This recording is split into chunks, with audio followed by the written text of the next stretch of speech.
ഇന്നത്തെ പല ആൾക്കാരുടെയും ഡൗട്ടാണ് AI വന്നു കഴിഞ്ഞാൽ അക്കൗണ്ടന്റുകൾക്ക് ജോലി ഉണ്ടാകുമോ എന്ന്. നല്ല ചോദ്യമാണ് കേട്ടോ.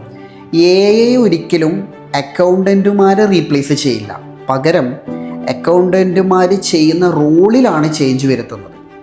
Data entry, book keeping, invoice entry, bank reconciliation, basic tax calculation, ഇതൊക്കെ AI വളരെ കൃത്യതയോടുകൂടിയും വേഗത്തിലും ചെയ്യും.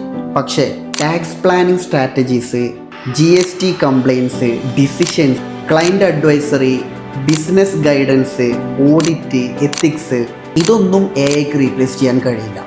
AI ടൂൾസ് യൂസ് ചെയ്യുന്നവർ, ടാലി GST പോർട്ടൽ കൈകാര്യം ചെയ്യുന്നവർ, ലോ അപ്ഡേറ്റ് ആയവർ, അനലൈസിസ് ആൻഡ് അഡ്വൈസറി സ്കില്ലുള്ള ആളുകൾ, ഇങ്ങനത്തെ ആളുകൾക്കൊക്കെ കൂടുതൽ അവസരങ്ങൾ ഉണ്ടാകും എന്നുള്ളതാണ്.